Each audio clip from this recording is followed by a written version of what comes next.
Bismillahirrahmanirrahim. Assalamualaikum warahmatullahi wabarakatuh. Ya, selamat siang menuju sore teman-teman semua. Apakah suara saya terdengar cukup jelas? Terdengar jelas. Terdengar, Ibu. Alhamdulillah. Terdengar, Ibu. Semuanya sehat-sehat? Sehat, Ibu. Sehat. Ya, hari ini kita akan membicarakan mengenai hakikat bahasa, mengenai fungsi dan kedudukan. Saya kira ini sebelumnya sudah dibahas pada mata kuliah pendidikan bahasa Indonesia, gitu ya. Namun kita akan bahas sekilas kembali sebelum kita beranjak ke materi-materi yang lain. Jadi kita harus mengetahui dulu apa sih bahasa itu, begitu ya. Hakikatnya seperti apa, kemudian bahasa Indonesia itu kedudukannya bagaimana, sejarahnya bagaimana, gitu ya, sehingga kita bisa sampai memiliki bahasa Indonesia yang kita gunakan sekarang. Gitu ya. Saya akan membagikan tayangan. Nah, ini.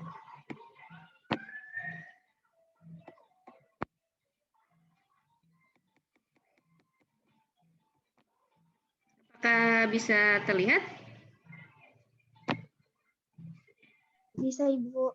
Bisa, Bu. Ya, alhamdulillah. Baik, kita refresh dulu ingatan Anda begitu ya mengenai bahasa. Meskipun mungkin sudah Anda dapatkan di tingkat 1, sekarang Anda di semester 6 di tingkat 3. Kita akan bahas sedikit dulu mengenai bahasa. Oh iya, tadi ada beberapa mahasiswa yang izin kepada saya gitu ya, karena Anda pelantikan di beberapa UKM, jadi katanya mohon izin setelah serah terima jabatan. Gitu ya. Untuk mahasiswa KMP, Teh Imas, Anissa, apakah hadir? Hadir, Ibu. Hadir. Ini siapa nih? Tidak muncul di layar saya. Imas. Nisa ada? Imas ada nih, sudah tampil ya, kerudung hitam. Nisa ada, Nisa? Atau belum masuk? Nisa, Bu. Ya, Nisa? Hadir, Bu. Oh, hadir. Alhamdulillah. Tadi yang izin ke saya itu Arya, Gaida, dan siapa satu lagi saya lupa.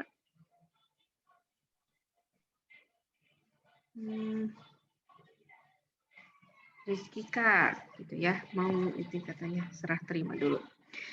Baik, alhamdulillah gitu ya. Nih Nisa mungkin sedang di mana nih, di kampus. Kita lanjutkan kembali ya teman-teman. Kalau teman-teman yang dulu berkuliah dengan saya ataupun dengan Pandang atau dengan Bu Indah, mungkin sudah mendapatkan sekilas juga mengenai materi ini di mata kuliah yang lain pada semester-semester awal. Kita bahas dulu apa itu bahasa. Ya. Bahasa adalah sistem lambang bunyi yang arbitrer yang digunakan oleh para anggota kelompok sosial untuk bekerja sama, berkomunikasi, dan mengidentifikasi diri. Itu bahasa. Kalau dulu saya tanya gitu ya ketika pertemuan pertama apa itu bahasa, kebanyakan jawabannya adalah bahasa adalah alat komunikasi. Ya, bahasa memang alat komunikasi, tapi itu bukan definisi begitu ya. Itu salah satu fungsi dari bahasa. Nah, ini salah satu definisi dari bahasa menurut Krida Laksana. Bahasa adalah sistem lambang bunyi yang arbitrer yang digunakan oleh para anggota kelompok sosial untuk bekerja sama, berkomunikasi, dan mengidentifikasi diri. Nah, apa yang tertera di dalam pengertian ini? Ya, apa yang tertera di dalam pengertian ini itu ada di dalam hakikat bahasa ya.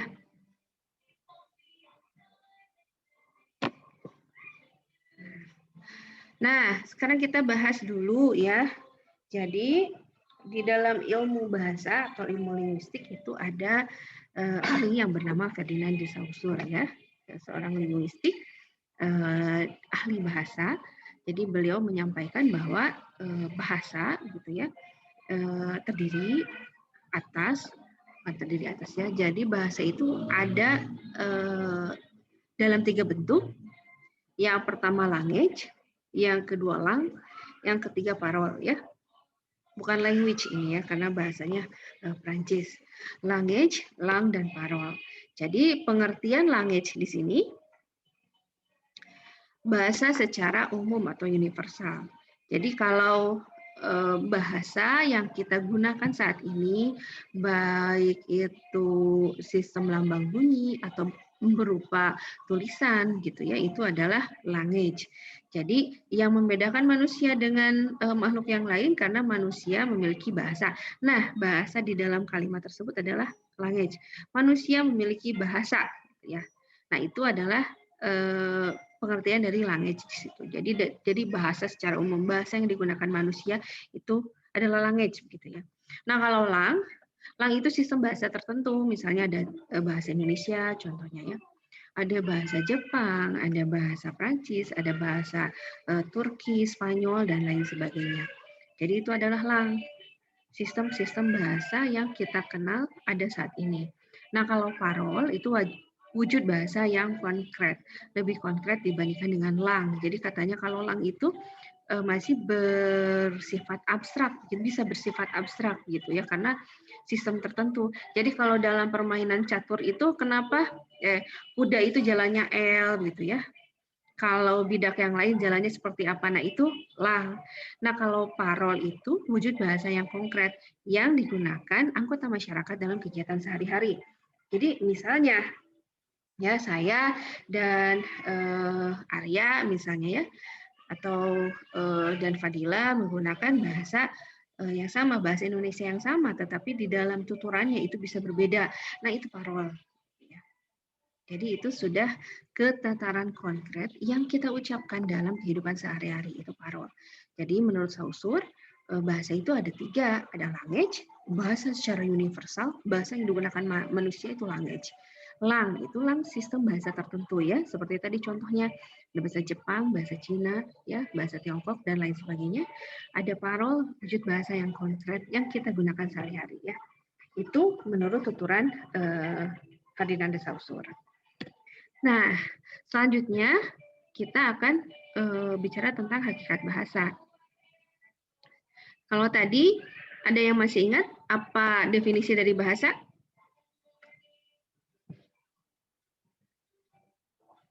Dia masih ingat nggak dia tadi definisi dari bahasa?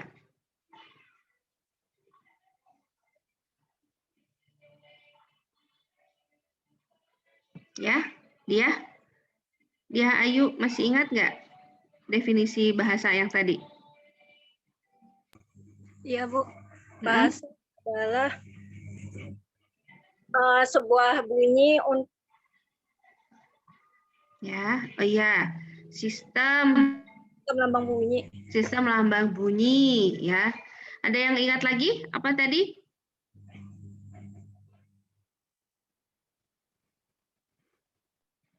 Sistem lambang bunyi.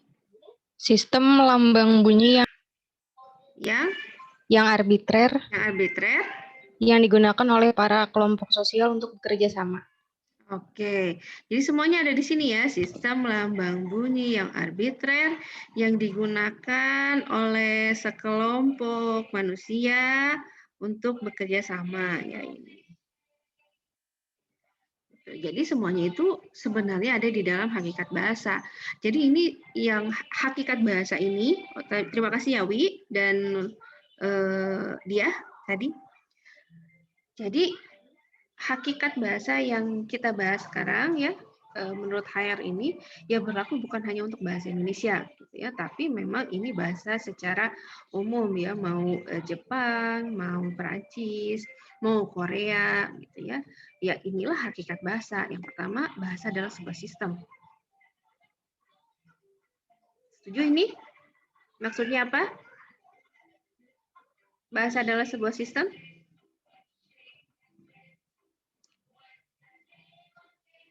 Ada yang bisa membantu?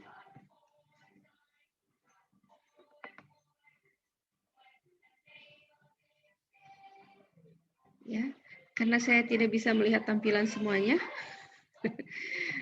Baik, kita bahas saja ya bersama-sama. Baik, yang pertama, sistem.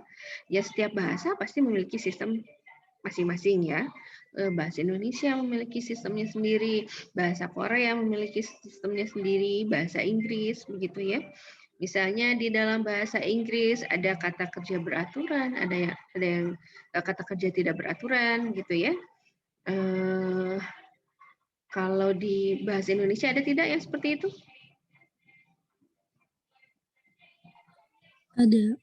Ada, Bu. Ada sistemnya. Namun ya itu tadi, tentu saja setiap bahasa memiliki sistemnya sendiri-sendiri. Jadi kalau di bahasa Inggris, kalau eat, ya, itu bisa berubah menjadi eat, ate, eaten. Ya kalau di bahasa Indonesia ya tidak begitu. Tidak makan, makin, makun misalnya. Tidak kan? Iya, karena bahasa Indonesia memiliki sistem tersendiri. Atau saya makaning gitu ya. I am eating gitu.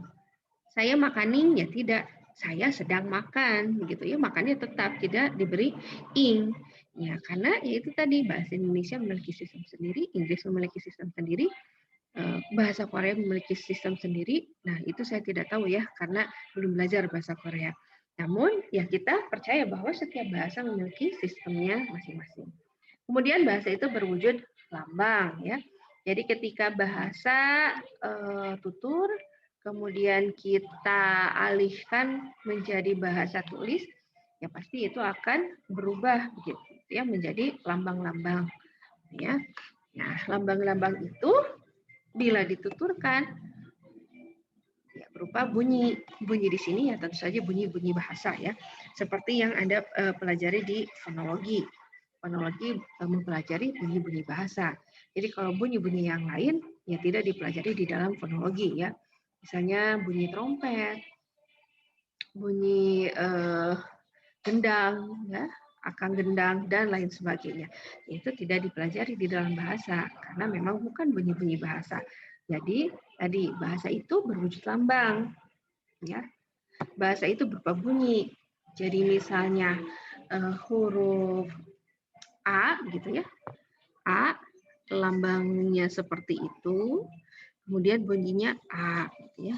Kemudian B gitu ya, bunyinya B lambangnya begini. Dan bermakna. Ketika saya bertutur saat ini, ya bahasa yang saya tuturkan ya memiliki makna, gitu ya. Nah itu tadi hakikat bahasa. Jadi sebuah sistem berwujud lambang, berupa bunyi dan bermakna. Selanjutnya arbitrer. Ada yang tahu apa itu arbitrer? Silakan dibuka paririmbonnya.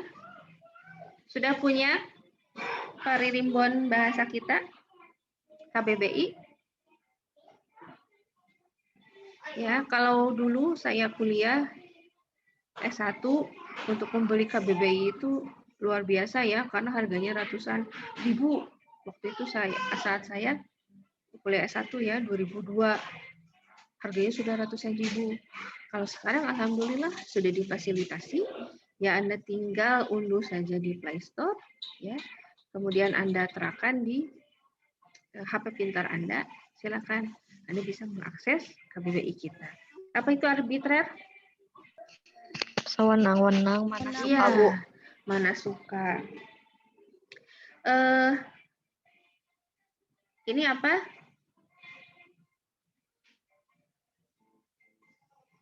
Ini apa? Botol, Bu. Botol, Bu. Botol Botol, minum. Bu. Botol minum. Kata siapa? Arbitrer. Iya. Kenapa nggak botil? Kenapa nggak botel gitu ya? Kenapa nggak bitul? Kenapa harus botol? Arbitrer ya.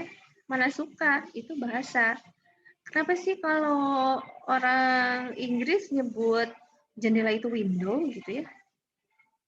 Arbitrer, Bu. Iya, arbitrer. Jadi jangan lagi dijawab sudah dari Allahnya ya. Ya. Jadi silakan. Oh, karena bahasa itu arbitrer. Kemudian ada pertanyaan, ya kalau arbitrer, kata Elvira, ya udah berarti saya mau menamakan ini adalah betul, bukan botol. Gitu ya. Boleh tidak? Boleh, Bu. Boleh. Boleh, Mak. Ya mangga kalau Elvira mau menyebut ini betul begitu ya. Tapi, nah masalahnya orang lain mengakuinya atau tidak. Karena ada hakikat bahasa yang selanjutnya konvensional. Jadi kalau Elvira, betul saya mana ya? Kamu kemarin pinjam betul saya ya. Orang tidak mengerti karena memang tidak diakui oleh konvensi gitu ya. Jadi kenapa ini botol? Ya dulu mungkin tapi ini apa ya? Ini apa ya? Botol. Oh, botol kata Dwi, kata Elvira, kata Veronica. Oh ya itu botol. Oke, semua seragam botol-botol gitu ya.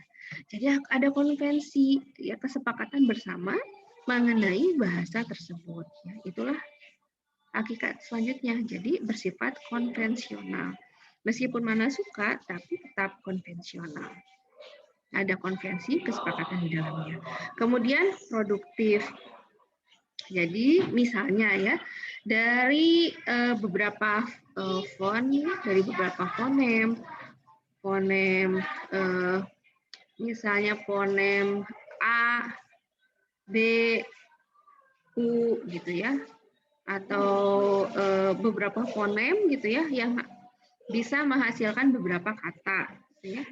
Misalnya abi dibalik kemudian kita ubah susunannya menjadi aib, gitu ya, jadi iba, itu produktif. Jadi dari beberapa fonem saja bisa menghasilkan beberapa kata. Nanti ditambah font atau ditambah huruf lagi akan menghasilkan lebih banyak kata dan lain sebagainya. Itu produktif ya. Selanjutnya unik. Nah, unik itu ya setiap bahasa memiliki keunikan tersendiri ya. Seperti misalnya tadi bahasa Inggris. Kalau bahasa Inggris ditambah ing ya berarti verbnya ditambah ing, mungkin itu berciri sedang dilakukan ya. I am eating gitu, I'm going dan lain sebagainya. Kalau bahasa Indonesia ya tidak, bahasa Indonesia memiliki keunikan tersendiri. Kalau misalnya di dalam bahasa Indonesia kita tidak mengenal pembedaan jenis kelamin pada sapaan ya. Misalnya kalau bahasa Inggris he, she. Kalau di dalam bahasa Indonesia dia sedang membaca. Dianya perempuan, mau dianya laki-laki, ya dia saja gitu. Tidak jadi dia dan dio gitu ya. Tidak. Jadi setiap bahasa memiliki keunikan tersendiri. Atau misalnya bahasa Korea ya, ada bahasa apa sih? Yang bahasa informalnya, misalnya gomawo, gomaweo, terus apalagi begitu ya. Itu kan berbeda-beda ya. Kalau gomawo itu digunakan bila bersama dengan teman yang sudah akrab atau informal. Kemudian kalau semi formal seperti apa bahasanya dan lain sebagainya. Ya itu tadi ya, setiap bahasa itu unik. Nah, kemudian bahasa itu universal ya. Kalau bahasa itu universal, ya tadi hubungan juga dengan language ya, bahwa bahasa digunakan sebagai alat komunikasi. Kemudian misalnya ketika nada dalam tuturan itu bisa bersifat universal ya.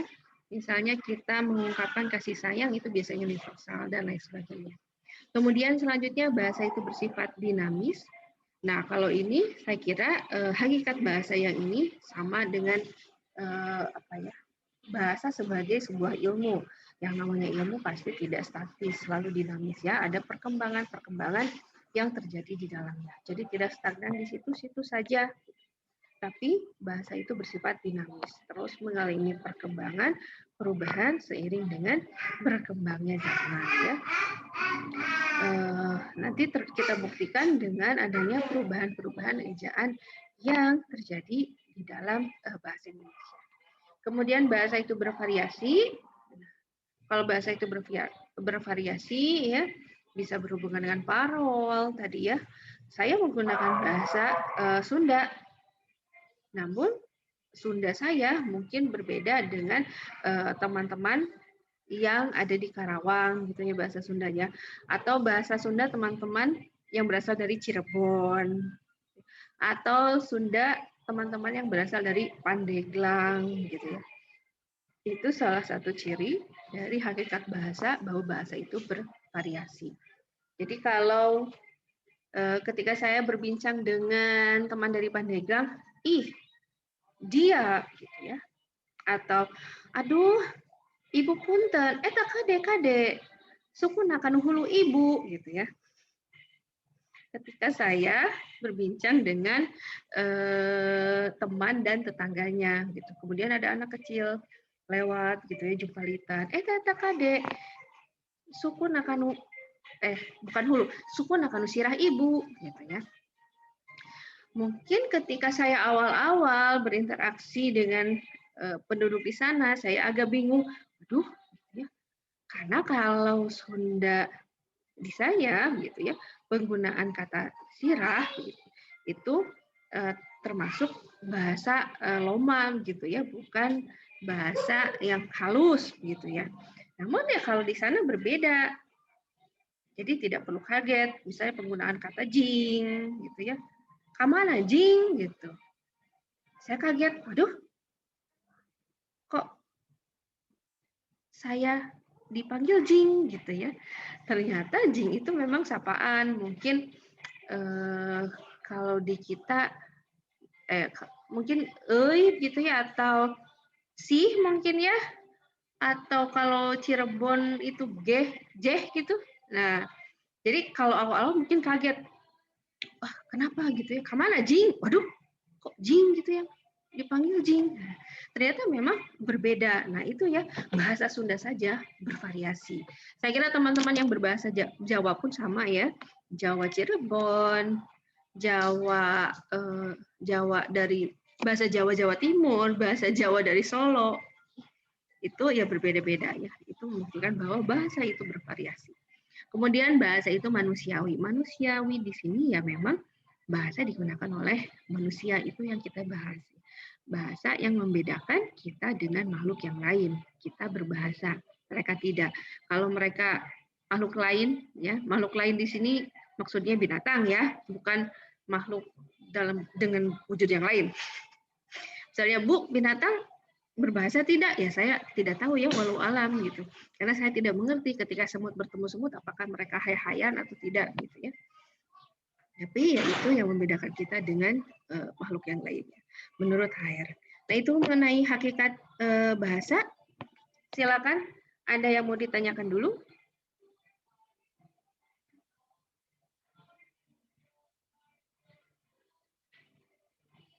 Silakan. Belum ada?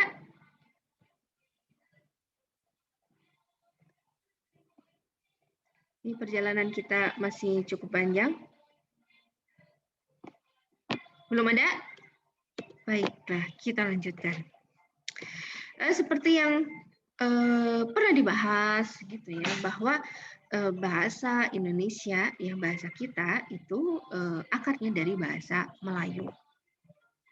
Gitu ya. Ada pula peneliti yang memaparkan bahwa Melayu, bahasa Melayunya itu Melayu Riau katanya ya, kata peneliti tersebut. Nah, seperti yang kita pernah bahas, bahasa Indonesia itu berasal dari bahasa Melayu. Ada teman-teman yang bisa menjelaskan kenapa sih yang dipilih itu waktu itu bahasa Melayu yang dijadikan akar dari bahasa Indonesia. Kenapa bukan bahasa yang lain, misalnya bahasa Jawa, bahasa Sunda, atau bahasa Medan? Ya, kenapa? Ada teman-teman yang bisa membantu? Lebih mudah, Bu. Terus nggak ada tingkatannya. Siapa ini yang berbicara? Otul. Tidak muncul nih. Belum muncul nih. Otul. Iya. Ya. Otul. Betul. Ya. Mari kita bahas kembali ya. Saya ingatkan kembali. Ya. ya tadi seperti yang dipaparkan oleh Safirotul, kenapa yang dipilih adalah bahasa Melayu? Karena memang dirasa lebih mudah ya waktu itu. Lebih mudah karena di dalam bahasa Melayu tidak ada tingkatan bahasa ya seperti dalam bahasa Sunda misalnya atau dalam bahasa Jawa. Bahasa Sunda itu ada banyak tingkatan seperti yang saya contohkan tadi. Untuk menyatakan kepala saja itu banyak ya. Mastaka, sirah, hulu, apalagi dan lain sebagainya ya. Makan ya, emam, tuang, neda, dahar, nyatu, lolodok, apalagi dan lain sebagainya ya. Bahasa Jawa juga sama ya. Ngokok, kromoknya berbeda.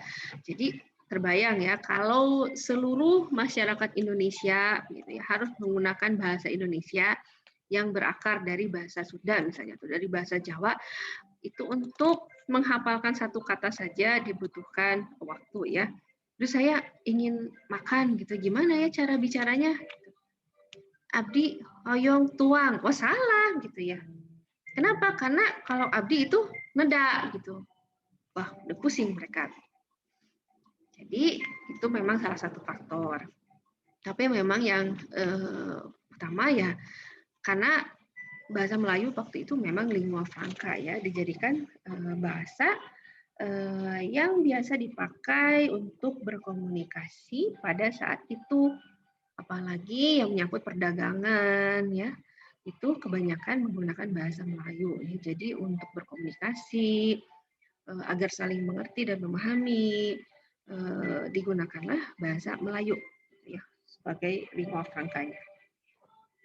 Jadi luar biasa ya para pendiri negara kita itu memikirkan sampai di situ, sampai ke situ gitu bahwa ini kita itu memiliki banyak bahasa daerah gitu ya. Agar kita bisa berkomunikasi dari Sabang sampai Merauke, agar semuanya mengerti apa yang dikatakan gitu ya, baik itu orang Aceh sampai orang Papua gitu. Apa yang dikatakan satu sama lain agar kita saling mengerti, untuk pemersatu gitu ya, kita harus memiliki bahasa. Makanya dibuatlah bahasa Indonesia dengan akarnya bahasa Melayu. Luar biasa begitu ya. Cerdas sekali karena tidak semua negara memiliki bahasa sendiri gitu ya, bahasa nasionalnya. Jadi banyak negara yang misalnya menggunakan bahasa Inggris gitu ya, sebagai alat untuk berkomunikasinya, bahasa mereka hilang gitu ya. Kita harus bangga terhadap itu. Kita memiliki bahasa Indonesia sebagai bahasa negara dan bahasa nasional gitu ya. Misalnya ketika saya mengajar di Manila, mungkin sudah saya ceritakan kepada beberapa dari Anda. Ketika saya mengajar bahasa Indonesia di Manila, kemudian ada mahasiswa saya yang bertanya, "Ma'am, can I use bahasa Indonesia in Bali?" Saya kan bingung ya dengan pertanyaannya. Ya maksudnya apa gitu ya, kan Bali Indonesia gitu ya, dalam hati tapi ya tidak dibicarakan. Of course, kata saya. Terus murid yang lain, if I go to Yogyakarta, can I use bahasa Indonesia? Of course, gitu. You can use bahasa Indonesia in all over Indonesia, gitu. Terus mereka kaget. Jadi mereka kaget, oh semua orang Indonesia itu mengerti bahasa Indonesia. Ya iyalah, kata saya. Kan ini bahasa Indonesia. Ternyata mereka menjelaskan bahwa di negara mereka, misalnya bahasa Filipino itu di beberapa daerah tidak digunakan. Begitu. Jadi kalau kita kenalnya itu bahasa Filipina itu bahasa Tagalog, bukan bahasa mereka itu adalah bahasa Filipino ya, bahasa resminya itu. Tagalog itu adalah salah satu bahasa daerah sebenarnya, namun bahasa Filipino itu akarnya dari bahasa Tagalog. Nah, itulah yang menjadi pertentangan di antara mereka. Jadi ada beberapa daerah yang seperti belum menerima bahwa kenapa sih harus bahasa Tagalog yang diangkat gitu ya ketika mencetuskan bahasa Filipino ini gitu. Jadi seolah Manila sentris ya, karena kan Filipina juga sama ya, kepulauan. Jadi banyak pulau-pulau kecil daerahnya itu dan lain sebagainya. Jadi mereka saya kan ya saya mengajar di sana, otomatis saya juga harus sedikit belajar mengenai bahasa dan budaya di sana.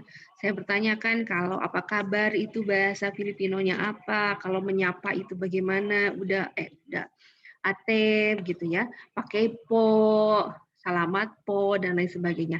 Kemudian mereka berkata bahwa ibu ketika ibu pergi ke salah satu daerah ya, salah satu daerah yang menjadi pusat pariwisata gitu ya di sana, tolong jangan menggunakan bahasa ini karena biasanya ada sentimen atau mereka akan menjadi tidak ramah. Just use English katanya. Jadi mereka juga sedih dengan keadaan seperti itu ya. Jadi jiwa nasionalis saya bangkit ya. Luar biasa ini bahasa Indonesia. Ini kita harus bangga ya. Banyak sekali saya saja mengajar banyak orang asing yang ingin belajar bahasa Indonesia gitu ya. Teman-teman saya juga banyak di berbagai kampus dipelajari gitu ya. Bahkan sudah dibuka prodi atau jurusan bahasa Indonesia di berbagai kampus yang ada di luar negeri. Kita harus bangga gitu. Dan sekarang sedang proses gitu ya untuk seleksi menjadi salah satu bahasa resmi PBB. Jadi kalau sudah menjadi resmi menjadi bahasa PBB, kalau ada seminar internasional ya mangga Anda gunakan bahasa Indonesia gitu ya. Kan suka begitu ya kalau artikel internasional itu menggunakan bahasa PBB gitu atau konferensi internasional misalnya. Jadi silakan mulai bangga menggunakan bahasa Indonesia dan bangga tentu saja yang menjadi orang Indonesia. Nah, ini asal muasalnya nih, penamaan bahasa Indonesia diawali sejak Sumpah Pemuda. Ya, kami putra dan putri Indonesia mengaku bertumpah darah yang satu tanah air Indonesia, mengaku berbangsa yang satu bangsa Indonesia, menjunjung bahasa persatuan bahasa Indonesia. Nah, silakan Anda lihat kami poetra dan poetri, tentu saja dibacanya putra dan putri. Mengaku bertoempah darah jang satoe. Tidak begitu bacanya tetap. Kenapa kok dulu seperti ini Bu nulisnya? Itu tadi bahasa bersifat dinamis termasuk bahasa Indonesia. Termasuk sistemnya gitu ya. Nah, sistemnya ejaannya mengalami perkembangan dan perubahan. Jadi, kenapa bisa seperti itu? Tadi ya, penulisannya. Ya, karena kita bermula dengan ejaan Van of Fusion. Ya, jadi kalau di Van of Fusion, oe yang tadi, ya, itu dibaca U. Gitu ya. Tidak terlihat.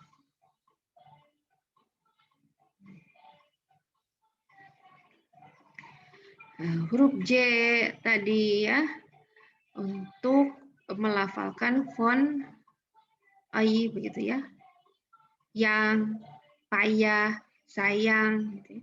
Jadi bukan jang, pajah, sajang, bukan ya. Aku sajang pada moe gitu ya. Ya tetap saja dibacanya aku sayang, aku sajang pada moe, aku sayang padamu. Dan lain sebagainya. Atau ini ada koma ain, makmuer gitu ya, akal, takpa gitu. Itu tadi beberapa ciri Van of Fusion ya. Ciri yang lain tentu saja ada gitu ya. Ini hanya ciri, kita akan membahas ciri-ciri yang menonjol saja. Jadi ejaan yang pertama di dalam sistem bahasa Indonesia kita, yang pertama adalah ejaan Van of Fusion. Selanjutnya, ejaan Republik atau dikenal juga dengan ejaan Suwandi. Ya, nanti ingatkan saya untuk membagikan tayangan ini kepada Anda ya. Nah, tadi yang oe-oe itu oleh Suwandi diganti. Mungkin ya, kenapa sih harus oe-oe? Ya u saja. Nah, jadi mulai di ejaan Republik atau ejaan Suwandi ini, meskipun namanya Sowewandi, tapi mengubah oe menjadi u gitu ya. U saja, nggak usah oe-oe gitu ya. Karena namanya Suwandi. Kenapa harus oe mungkin ya? Oleh ibu bapaknya beliau itu. Jadi digantilah oe-oe dengan u. Kemudian tadi koma ain atau hamzah itu dihilangkan. Jadi tulis saja ganti dengan huruf k atau bunyi ke gitu ya. Tak, pak, rakyat gitu. Tidak tak koma ain gitu ya atau hamzah tak, pak gitu. Tidak, tapi ditulis dengan huruf k atau bunyi ke. Nah, pada ejaan inilah ya bermula kita menuliskan angka 2 untuk kata ulang. Kanak-kanak, kanak 2, berjalan 2, ke barat 2. Ia memakai baju ke barat 2-an, gitu ya, ke barat-baratan. Ia berjalan 2 ke alun 2, gitu ya. Ia berjalan-jalan ke alun-alun. Nah, di ejaan ini nih. Jadi, bila ada yang masih menulis tidak apa 2 gitu ya. Bu, boleh apakah boleh saya mengumpulkan? Oh, tidak apa 2 gitu ya. Tidak apa-apa gitu. Kamu baik 2 aja gitu. Nah, berarti masih hidup di era Suwandi ya. Kan kalau sekarang nulis WA itu kita tidak bergantung pada karakter ya. Mengeluarkan uang itu kan tidak bergantung pada karakter. Kalau dulu ketika zaman SMS tuh, saya SMA atau saya kuliah dulu, itu kan ada kuota huruf ya kalau mengirim SMS itu. Makanya disingkat-singkat seperti ini. Yuk jalan 2 ke alun 2 gitu. Kalau sekarang kan tidak ya, jadi ya silakan ditulis dengan semestinya saja gitu ya. Kita biasakan. Nah, di era Suwandi juga awalan di dan kata depan di ditulis serangkai dengan kata yang mendampinginya. Jadi mau di Bandung dengan dimakan, dua-duanya ditulis serangkai. Ya. Jadi mau dimakan gitu ya, mau dicintai dengan di sana di sini semuanya ditulis serangkai. Jadi bila saya melihat tulisan Anda masih seperti itu, Anda menulis dicintai tapi di-nya dipisah gitu ya. Dicintai di Bandung atau di sana di sini masih ditulis rangkai, berarti masih hidup di era Suwandi gitu ya. Nah, silakan dari sekarang benar-benar dicermati ya penulisan awalan di dengan kata depan di. Jadi kalau awalan di namanya juga awalan ya. Kalau awalan itu harus melekat, tidak boleh dipisahkan. Kasihan, jangan pisahkan mereka. Ya seperti Anda awalan me saja, memakan. Kan tidak ada ya kalau me itu yang salah menulis, jadi me spasi makan. Tapi kalau dimakan, masih ada yang menulis di spasi makan. Kenapa? Kan dua-duanya sama-sama awalan ya. Jadi kalau awalan, gabungkanlah mereka, jangan dipisahkan ya. Ya, apalagi kalau dicintai, satukan mereka, begitu ya, kasihan kalau dipisahkan. Jadi kalau awalan, mangga, satukan. Dimakan, dicintai, dilempar, begitu ya, ditulis, dan lain sebagainya. Nah, kalau kata depan, yang namanya kata, ya ditulis dipisah. Karena kata, ya, kata depan. Misalnya, di Bandung.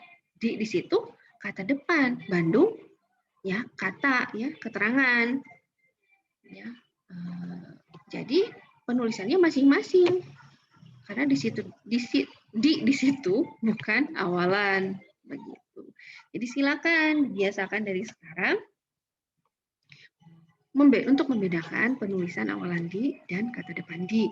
Jangan sampai ketika Anda menulis karya ilmiah apalagi terkendala dengan unsur-unsur mekanis seperti itu. Misalnya apalagi Anda menulis skripsi,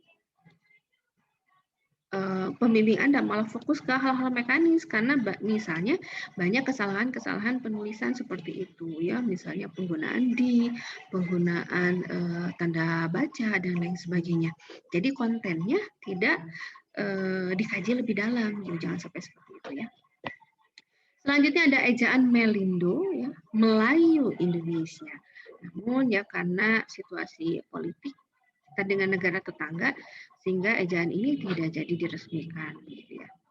Nah, jadi saya belum tahu secara mendalam isi dari Melindo itu seperti apa, perbedaannya dengan ejaan sebelumnya seperti apa, karena memang tidak jadi diresmikan karena ya pada tahun-tahun 1959, 60 situasi politik negara kita, negara tetangga juga tidak terlalu baik saat itu.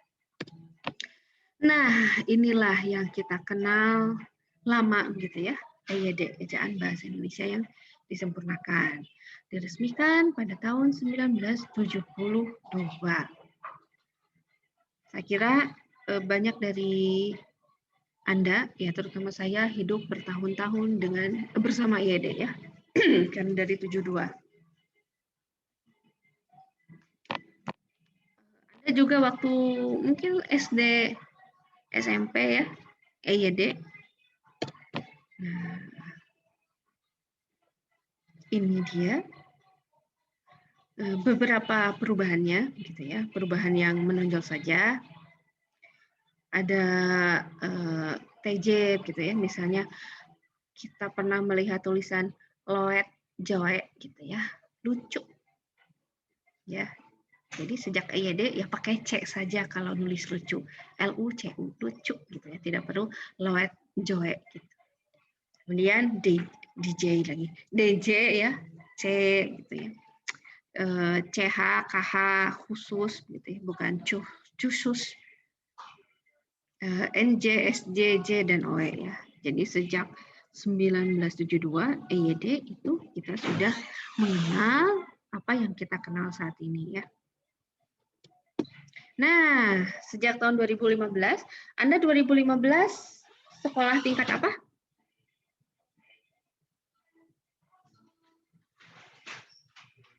SMA kelas 1. SMP, SMA sih. Lupa umur. Lupa ya, dan sudah move on ya tuh ya. Baik, jadi sejak 2015, kita berganti dari EYD menjadi PUEB.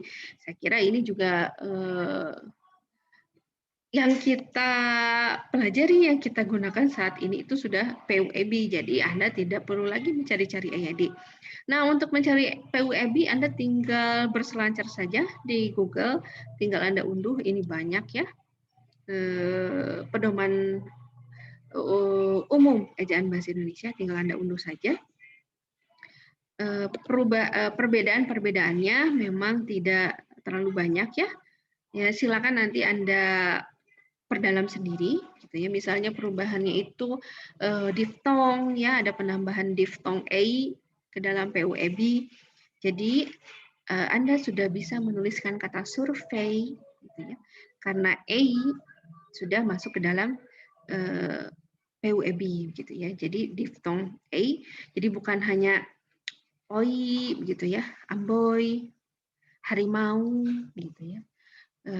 Jadi A pun masuk ya, survei, mangga sudah bisa Anda gunakan.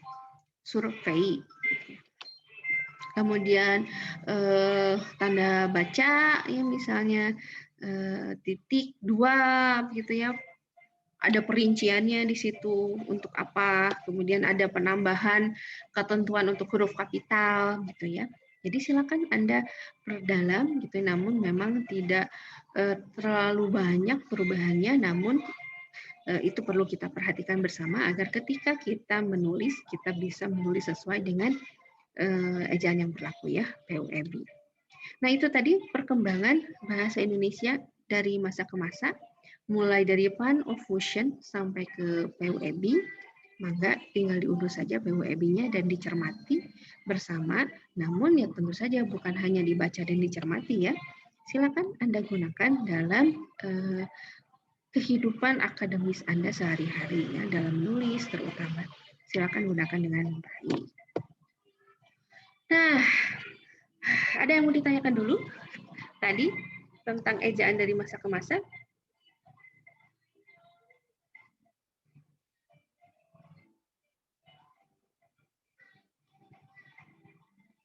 Belum ada? Pas lagi? Alifati, ada yang mau ditanyakan nggak?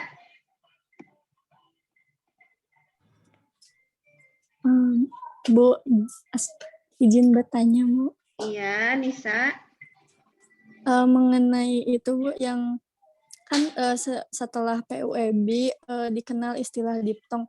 Nah, ada misalkan kata harimau, apakah sebelum ada aturan diftong, harimau jadi bukan pakai U tapi pakai W, harimau.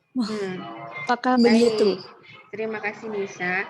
Jadi kalau diftong yang lainnya itu tidak berubah begitu ya. Yang berubah hanya tadi ei ditambahkan ke dalam diftong bahasa Indonesia gitu ya. Ada yang tahu diftong kita apa saja? Izin menjawab, Bu. Silakan. Ei, a, ai,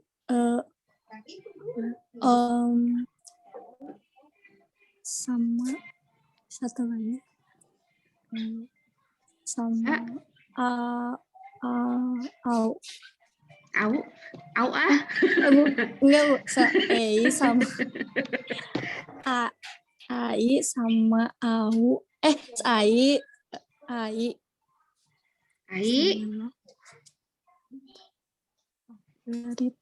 beri Oke. Bu. Baik, terima kasih Nisa. Otul nih mau menambahkan nih. Ayo, Otul. Ai, au, ao. Ai, au, ao gitu. AO. Ao. Contohnya apa tuh? Kalau ai contohnya apa ai? Izin menjawab, Bu. Ya. Beritai, Bu. Iya. Apa Safirotul tuh, Safirotul ketawa tuh. Ya, terima kasih Nisa. Teman-teman yang lain ada yang bisa memberikan contoh? Diftong ai.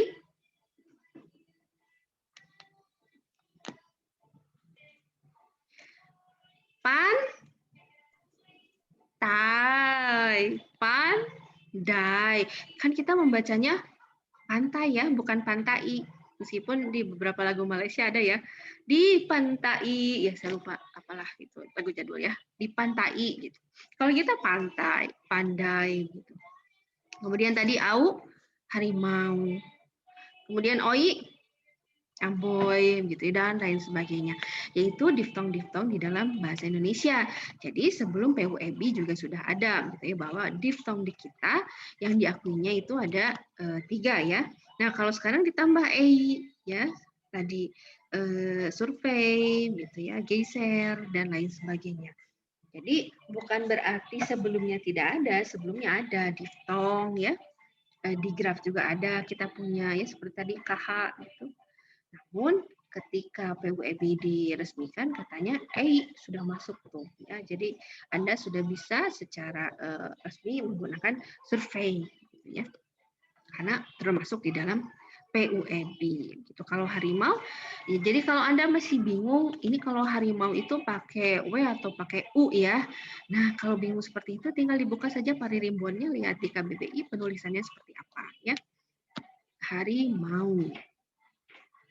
Ya, kita pakai diftong di situ. Silakan ada yang mau ditanyakan lagi?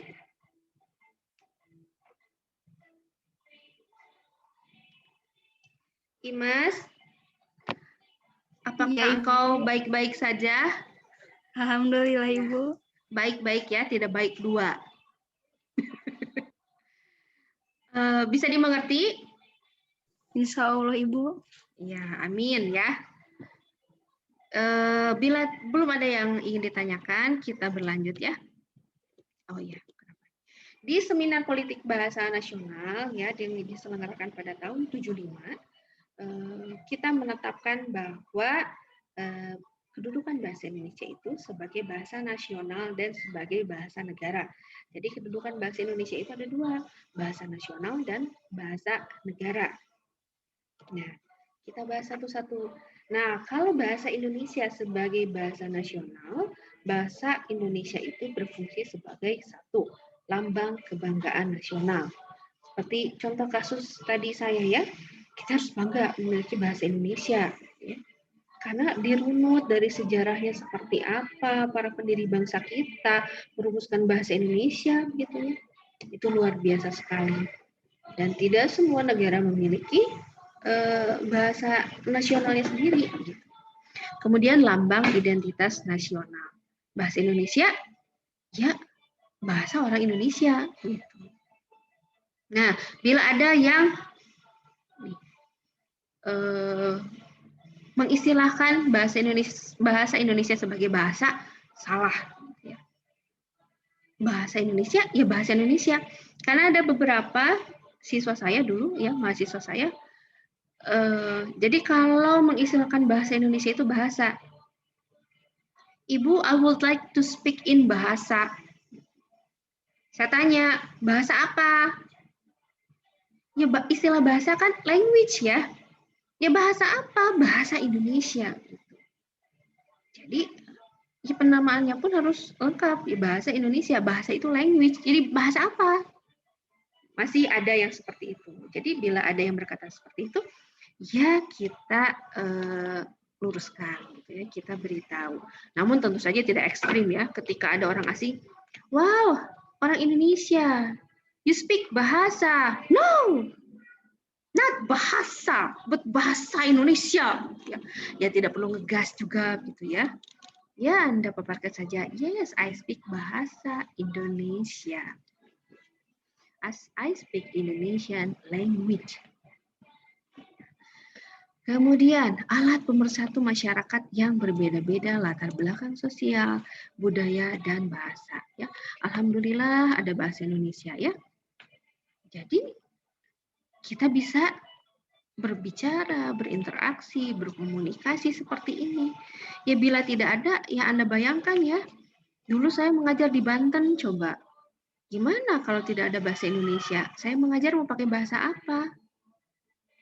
Ya, atau teman-teman dari Jawa Tengah, kuliah di Purwakarta. Kalau tidak ada bahasa Indonesia bagaimana coba? Kan kita tidak mungkin gitu ya sepanjang kuliah. Jadi Anda mau latar belakang sosialnya seperti apa, budayanya apa, bahasa daerah Anda apa. Alhamdulillah kita punya bahasa Indonesia yang mempersatukan kita sehingga kita bisa saling memahami ya. Jadi bahasa Indonesia itu seperti inilah. Kita semua tahu maknanya apa gitu ya. Nah, meskipun kita berbeda-beda bagi.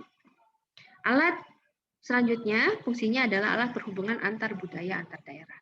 Ini hampir sama dengan sebelumnya. Ya, bahasa Indonesia yang menjadi penghubung kita yang berbeda-beda ini ya. Karena Indonesia itu luar biasa sekali, bahasanya banyak, budayanya banyak gitu ya. Indonesia itu luar biasa gitu ya. Bangsa kita itu sangat kaya. Dan Anda juga harus bersyukur ya menjadi orang Indonesia. Orang Indonesia itu polyglot ya. Orang Indonesia itu minimal bibahasawan, bahkan multi. Ya, rata-rata saya saja ya, bahasa Sunda, bahasa Indonesia gitu ya. Tuh, Sundanya saya ngerti Sunda Pandeglang, saya ngerti Sunda Karawang gitu ya. Itu luar biasa, bibahasawan, bahkan multi gitu ya. Dan alhamdulillahnya ya ketika kita mempelajari bahasa lain itu bisa lebih cepat gitu ya. Dan pelafalannya pun lebih mudah gitu ya. Ketika misalnya coba Anda belajar bahasa Inggris gitu ya. Ketika Anda belajar bahasa Inggris, Anda melafalkan bahasa Inggris, itu bagus begitu ya pelafalannya. Bahkan saya yang tidak bisa bahasa Inggris pun, bahasa Inggris saya pas-pasan, ketika saya mengajar di Manila, mereka bilang, Ibu, your English is good gitu ya. Gitu ya. Dalam hati sih saya, masa sih gitu? Karena mungkin pelafalannya gitu. Kalau mereka masih, misalnya awal-awal saya agak bingung ya, Ibu, where is your backpack gitu ya. Awal-awal saya lihat, mereka bilang apa gitu. Backpack, power bank gitu ya. Oh, karena memang maaf, pengaruh dari bahasa B1-nya mungkin ya. Jadi backpack begitu ya. Mereka bilangnya backpack gitu. Power bank, power bank gitu. Makanya kalau terkadang ya saya kalau menyetel Spotify atau podcast di YouTube saja ada lagu baru gitu. Saya kira itu orang Inggris gitu ya atau orang Amerika, ternyata orang Indonesia karena pelafalannya itu bagus sekali. Coba ya Anda belajar bahasa asing, itu biasanya Anda akan lebih mudah melafalkan. Misalnya mahasiswa saya yang dari Jepang itu agak sulit mengucapkan kata tertentu gitu ya. Karena mereka tidak bisa melafalkan font tertentu atau dari Manila atau dari Korea gitu. Terkadang terkendala beberapa hal. Tapi kalau orang Indonesia atau misalnya Anda lihat ya, siapa yang sedang nge-play itu? Vicky Naki ya. Itu kan dia belajar bahasa dan pelafalannya itu bagus gitu. Jadi itu anugerah juga buat kita entah mengapa. Jadi font kita, bunyi-bunyi bahasa kita, karena lidah kita terbiasa mengucapkan bunyi-bunyi bahasa kita, ketika kita belajar bahasa asing, itu entah mengapa alhamdulillah lebih mudah gitu ya. Tidak terkendala. Atau misalnya bahasa Arab, ya insya Allah. Nah, selanjutnya, ini adalah fungsi bahasa Indonesia sebagai bahasa negara. Yang pertama, bahasa resmi kenegaraan. Jadi, silakan Anda lihat, Anda cermati, bila para pejabat membacakan pidato kenegaraan, gitu ya, atau Pak Presiden, itu menggunakan bahasa Indonesia. Karena memang bahasa Indonesia bahasa resmi kenegaraan. Jadi Pak Jokowi tidak boleh itu ya, ketika membacakan pidato kenegaraan menggunakan bahasa Jawa, tidak boleh. Gitu ya. Harus menggunakan bahasa Indonesia. Atau misalnya Kang Emil, sesunda apapun Kang Emil, ya kalau itu adalah pidato resmi menggunakan bahasa Indonesia. Kemudian yang kedua, bahasa pengantar resmi di lembaga-lembaga pendidikan. Jadi selama lembaga pendidikan tersebut berada di Indonesia, ya bahasa Indonesia harus menjadi bahasa pengantar resmi di lembaga pendidikan tersebut ya. Bila memang berada di bawah kementerian kita. Jadi tetap gitu, misalnya di UPI pun ada jurusan-jurusan tertentu yang menggunakan bahasa Inggris gitu ya. Namun tetap bahasa Indonesia menjadi pengantar resmi di prodi tersebut. Jadi tidak melulu bahasa Inggris. Atau di sekolah-sekolah tertentu yang plus-plus misalnya, tetap bahasa Indonesia menjadi pengantar resmi di sekolah tersebut. Selanjutnya, bahasa resmi di dalam perhubungan pada tingkat nasional untuk kepentingan perencanaan dan pelaksanaan pembangunan serta pemerintah. Jadi antar kementerian misalnya ya, itu koordinasinya harus menggunakan ya bahasa Indonesia. Atau untuk pengembangan kebudayaan dan pemanfaatan ilmu pengetahuan serta teknologi. Jadi misalnya Anda membuat artikel yang dimuat di jurnal nasional terindeks yang menggunakan bahasa Indonesia. Tentu saja bahasa Indonesia yang sesuai dengan sistem, sesuai dengan kaidah bahasa Indonesia yang benar. Yang benar itu sesuai dengan kaidah. Yang baik sesuai dengan konteksnya. Ya. Itu tadi mengenai sejarah fungsi dan kedudukan bahasa Indonesia serta hakikat bahasa. Silakan ada yang mau ditanyakan dulu teman-teman. Stop share dulu. Silakan. Ada yang mau ditanyakan dulu? Mangga.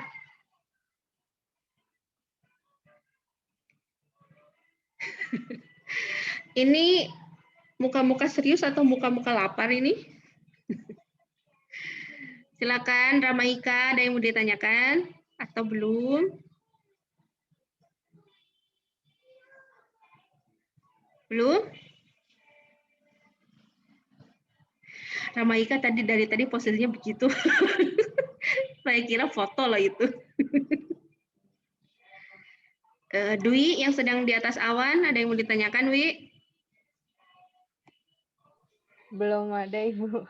Belum. Silakan. Nana, ada yang mau ditanyakan, Nak?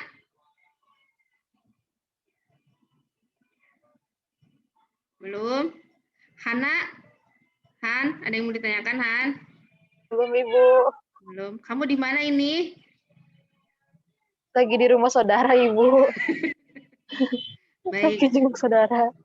Banyak latar ya. Oh, Nana speakernya rusak. Saya doakan semoga cepat sembuh ya, Nak, speakernya. Teman-teman, yakinkah ini belum ada yang ingin ditanyakan? Ya. Baik, saya yakin semuanya dapat memahaminya ya. Insya Allah nanti akan segera saya berikan tayangan hari ini. Ya, benar ini tidak ada yang ingin ditanyakan? Belum ada? Baiklah. Nanti materinya akan saya unggah ke GCR. Jadi silakan teman-teman masuk ke GCR nanti saya sediakan. Kemudian ya saya akan meminta teman-teman untuk melakukan sesuatu. Nah, ini dia nih. Silakan buat sebuah video pendek maksimal 1 menit ya. Maksimal 1 menit mengenai yang kita bahas barusan. Ya. Jadi Anda mau menyoroti hakikat bahasa, silakan. Mau menyoroti pandangan Anda mengenai perkembangan ejaan dari masa ke masa, silakan. Atau mau menyoroti fungsi dan kedudukan bahasa Indonesia, silakan. Jadi misalnya fungsi bahasa Indonesia, salah satu fungsi bahasa Indonesia sebagai bahasa negara ini banyak yang menyalahi misalnya ya pandangan Anda. Karena sekarang ini fenomenanya banyak sekolah internasional yang bla bla bla bla, maka atau Anda mau menyoroti hakikat bahasa, silakan. Nah, nanti bentuk videonya kan ini video, jadi saya ingin melihat pemahaman Anda terhadap materi kita, gitu ya. Jadi silakan videonya bisa beragam. Mau Anda menggunakan aplikasi TikTok, silakan. Mau misalnya langsung, Bu saya mau langsung rekaman video saja, nanti diunggah ke IG, silakan, gitu ya. Nanti Anda membuat video dengan aplikasi apapun silakan, yang jelas videonya diunggah ke Instagram. Nah, Instagramnya boleh Instagram Anda atau Instagram kelas. Nanti yang dikumpulkan adalah tautan dari unggahan Anda. Ya, yang dikumpulkan ke GCR adalah tautan dari unggahan Anda. Ya, tenggat waktunya Selasa, Rabu, Kamis, Jumat, gitu ya. Misalnya Bu, videonya boleh nggak yang begini-begini, silakan. Yang penting isinya bisa dipahami oleh orang lain. Bu, mau yang begini-begini, silakan. Atau Bu, pokoknya saya mau seperti Najwa Shihab gitu ya. Para pemirsa, tahukah Anda misalnya? Silakan gitu. Yang jelas Anda paparkan pemahaman Anda mengenai materi ini. Jadi mau dari hakikat bahasa silakan gitu ya Anda jelaskan. Mau tadi tentang ejaan silakan, mau tentang fungsi dan kedudukan silakan ya, kedudukan bahasa Indonesia. Maka gitu. Yang penting Anda membahas tentang materi yang kita bahas pada pertemuan hari ini. Maksimal 1 menit ya. Ada yang mau ditanyakan mengenai tugasnya?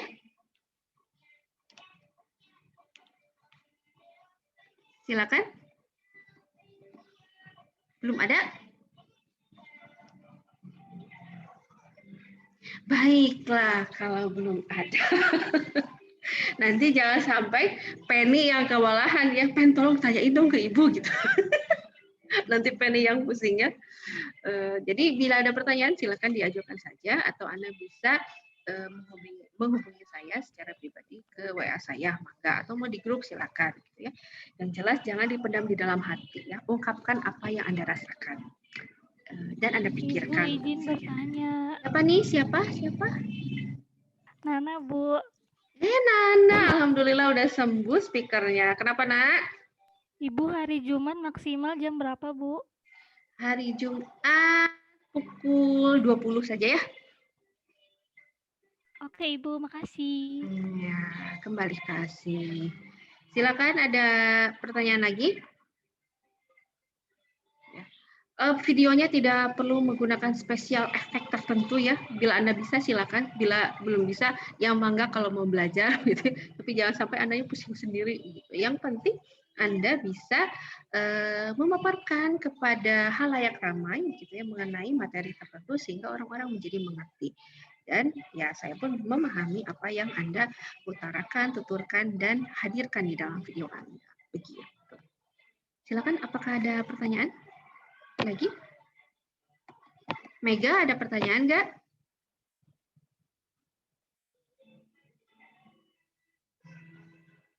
Kemana nih Mega? Belum ada? Baiklah, bila belum ada pertanyaan, akan saya akhiri pertemuan kali ini. Ya, silakan dipikirkan konsep apa yang akan Anda hadirkan di dalam video Anda. Ya. Terima kasih. Insya Allah kita bertemu lagi pekan depan di channel yang sama, dalam acara yang sama, perkuliahan kita, pendalaman materi. Semoga kita selalu diberi kesehatan dan berada dalam lindungan Allah ya. Amin. Tetap ini ya, jalankan protokol kesehatan dengan baik. Ya, semoga kita terhindar dari hal-hal yang tidak kita inginkan. Baik, terima kasih atas perhatian teman-teman semua. Selamat istirahat atau beraktivitas bagi yang masih menjalankan aktivitas tertentu. Salam untuk keluarga Anda. Wabillahi taufiq wal hidayah. Wassalamualaikum warahmatullahi wabarakatuh. Waalaikumsalam warahmatullahi wabarakatuh. Terima kasih. Sama-sama.